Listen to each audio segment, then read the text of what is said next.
buenas a todos, ¿cómo andan? Les doy la bienvenida a Historias para un Café. Vamos a seguir conociendo un poco sobre el Japón antiguo. Esta vez vamos a ubicarnos antes de Cristo para conocer el período Jōmon.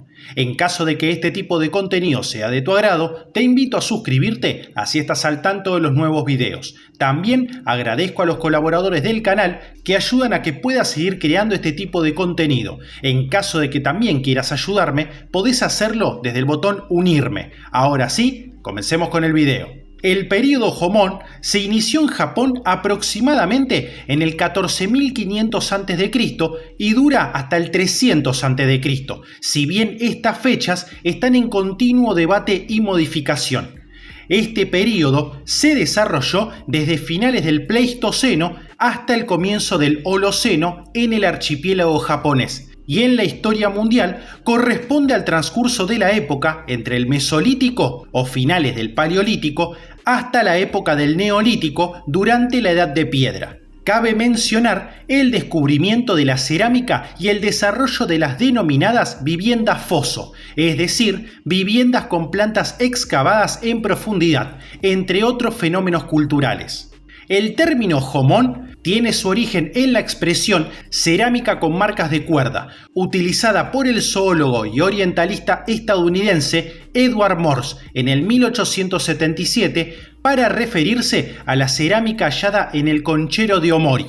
Esta cerámica fue considerada como uno de los elementos más característicos de la Edad de Piedra en Japón. Con el posterior descubrimiento de la cerámica Yayoi y el desarrollo de los estudios tipológicos, se estableció la distinción entre cerámica Jōmon y cerámica Yayoi, base de la actual división entre el período Jōmon y el período Yayoi. Aún reconociendo la existencia de variantes regionales, la cultura Jōmon mantuvo unos patrones similares en el ámbito de todas las islas, desde Hokkaido hasta Okinawa.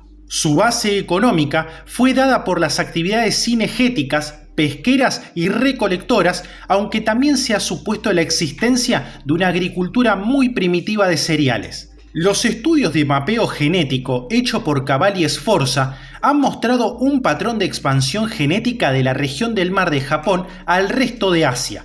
Estos estudios también sugieren que la expansión demográfica Jōmon posiblemente pudo haber llegado a América a través de un camino a lo largo de la costa del Pacífico. Hablemos ahora sobre la cultura y la tecnología. Este período toma su nombre precisamente del tipo de alfarería desarrollada, siendo su significado marca de cuerda, señal distintiva que dejaban las cuerdas sobre arcilla húmeda que se formaba con tiras de barro cocidas a bajas temperaturas. Según su datación, la cerámica de este período es la más antigua del mundo.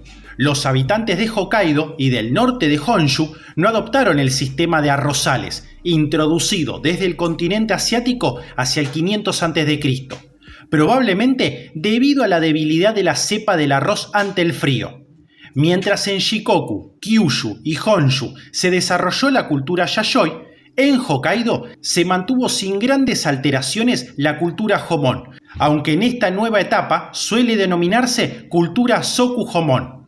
De acuerdo con la evidencia arqueológica, el pueblo Jōmon creó algunas de las vasijas de cerámica más antiguas de la historia, conocidas como cerámica Jōmon, que datan del siglo XIV a.C.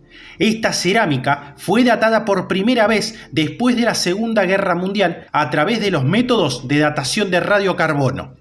El arqueólogo Junko Habu indica que la mayoría de los expertos japoneses afirman hoy que la producción de cerámica fue desarrollada por primera vez en el continente asiático y posteriormente introducida en el archipiélago japonés, y explica que una serie de excavaciones en la cuenca del río Amur en las décadas de 1980 y 1990 reveló que la cerámica en esta región puede ser tan antigua como la cerámica de la cueva Fukui, si no incluso más antigua.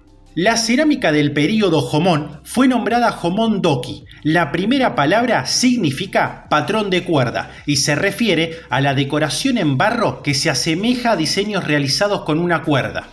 Las vasijas se utilizaban sobre todo para cocinar, transportar agua o almacenar los alimentos, lo que permitió mejorar las condiciones de vida.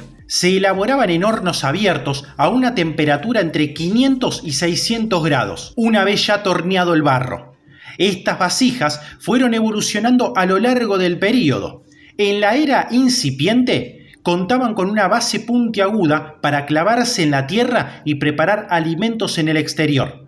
Posteriormente, durante la fase temprana, se comenzaron a hacer con base plana, lo que indica que se empezó a cocinar bajo techo.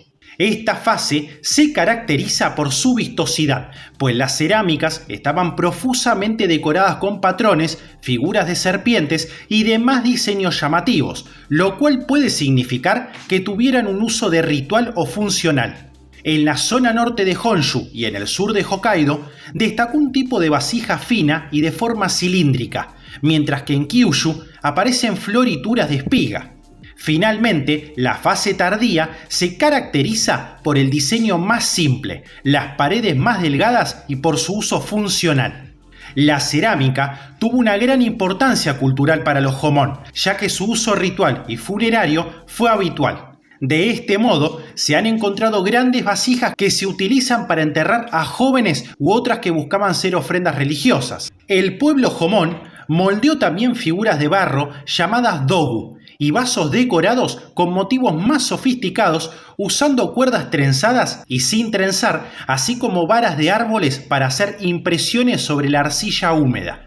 Así pues, las dogu se emplearon de forma ritual, siendo las figurillas una posible representación de mujeres embarazadas.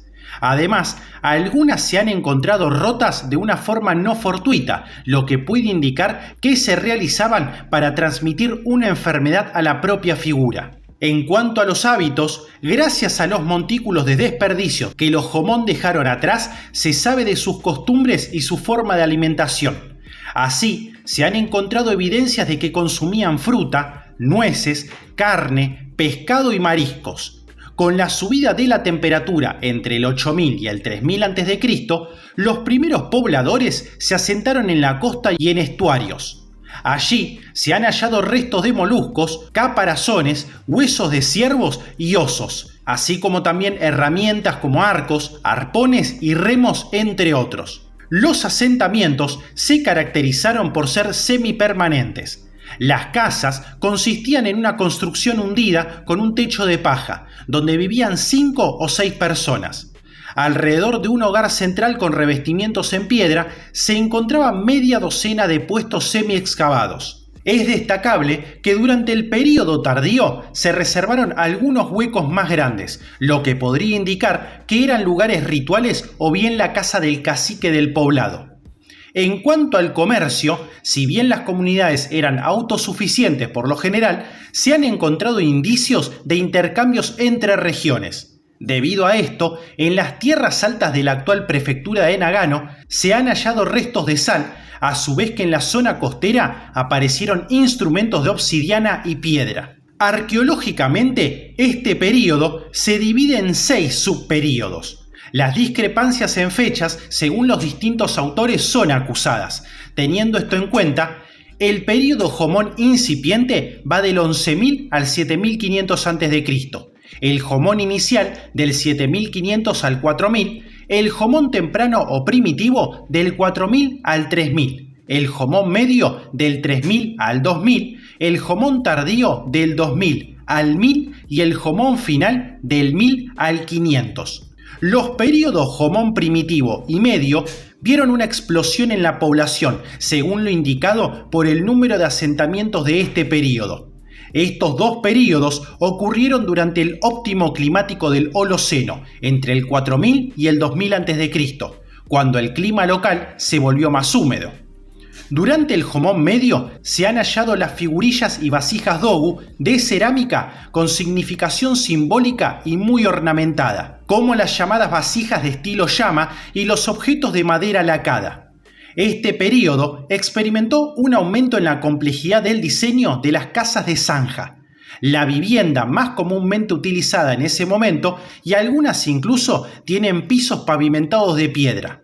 Un estudio realizado en el 2015 encontró que esta forma de vivienda continuó hasta la cultura Satsumon. Así, llegamos al final de este video que espero haya sido útil para conocer más acerca de este periodo de la antigüedad de Japón. De ser así, te agradecería que me puedas dejar un pulgar arriba y te suscribas, que ayuda a que el canal siga creciendo. Esto ha sido Historias para un Café y nos veremos pronto. Hasta luego.